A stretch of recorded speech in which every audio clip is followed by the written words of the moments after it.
Hello बच्चों, चलिए प्रश्न को देखते हैं। प्रश्न है, कौन सा हाइड्राइड प्रबलतम क्षार है? विकल्प ए ASH3, विकल्प बी NH3, विकल्प सी PH3 और विकल्प डी SBH3। तो देखिए बच्चों, यहाँ पर बात करें प्रश्न की मुख्य अवधारणा की। मुख्य अवधारणा, तो बच्चों यहाँ पर हम क्षारीयता किस प्रकार से देखते हैं। तो देखिए, जो क्षारीयता होती है, क्षारीयता हम देखते हैं लोन पेयर दान करने के आधार पर, यानी कि इलेक्ट्रॉन युग्म दान करने की क्षमता के आधार पर। इलेक्ट्रॉन युग्म दान करने की क्षमता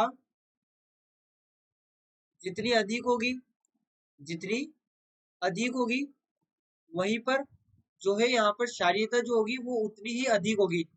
जितने अधिक यहाँ पर इलेक्ट्रॉन युग्म दान करेंगे, उतनी अधिक इसकी क्षारीयता होगी, उतने अधिक यहाँ पर लुईस क्षार की तरह व्यवहार करेगा। होगी उतना अधिक, उतनी अधिक क्षारीय प्रकृति या क्षारीयता होगी। तो देखिए यहाँ पर जैसा कि हमें दिया गया है, अमोनिया PH3 ASH3, या फिर इसे इस प्रकार से लिखे, अमोनिया, तो यहाँ पर PH3 यानी कि फोस्फेन, ASH3 और SBH3। अब देखिए यहाँ पर जो नाइट्रोजन है, यदि हम बात करें यहाँ पर नाइट्रोजन की, तो नाइट्रोजन को जो यहाँ पर इलेक्ट्रॉनिक विन्यास होता है वो होता है 1s2 2s2 2p3। वहीं पे जो फॉस्फोरस होता है इसमें यहाँ पर 1s2 2s2 2p6 3s2 और 3p3, यह यहाँ पर इसका इलेक्ट्रॉनिक विन्यास होता है। तो यहाँ से हम देख सकते हैं कि यहाँ पर 3d भी होगा। इसी प्रकार से जो आर्सेनिक है, आर्सेनिक में यहाँ पर 4d होगा, और जो Sb यानी कि एंटीमनी है, इसमें 5d होगा। तो यहाँ पर डी कक्षकों की उपलब्धता है, यहाँ पर डी कक्षकों की उपलब्धता है।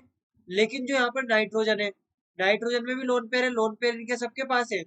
पर होता क्या है कि जो नाइट्रोजन है, इसके पास यहाँ पर लोन पेयर दान करने की क्षमता अधिक होती है। क्यों?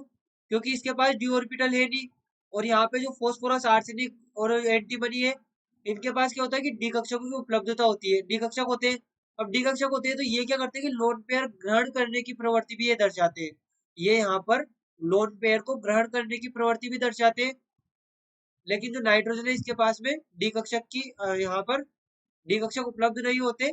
इस कारण से यहाँ पर ये लोन पेयर भी अपनी पूर्ण क्षमता से दान कर पाते हैं। तो यहाँ पर हम कह सकते हैं, जैसे हम समूह में नीचे जाएंगे तो यहाँ पर लोन पेयर जो होगा उसकी भी अनुपलब्धता होगी। इलेक्ट्रॉन युग्म की इलेक्ट्रॉन युग्म की अनुपलब्धता अनुपलब्धता अनुपलब्धता बढ़ती है, इलेक्ट्रॉन युग्म की भी कमी आएगी। और यहाँ पर डी कक्षक भी है, तो क्या करेंगे कि इलेक्ट्रॉन युग्म को ग्रहण करेंगे।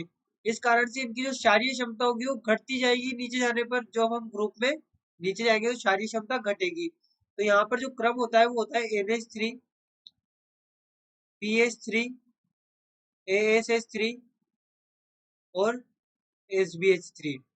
ये यहाँ पर क्षारीयता का क्रम होता है। क्षारीयता, तो बच्चों यहाँ से हम कह सकते हैं कि जो सबसे अधिक क्षारीय होगा वो यहाँ पर होगा अमोनिया NH3, क्योंकि इसकी लोन पेयर दान करने की क्षमता सबसे अधिक है। तो यहाँ पर हमारा विकल्प भी सही उत्तर होगा। आशा करते हैं आपको प्रश्न समझ आया होगा। धन्यवाद।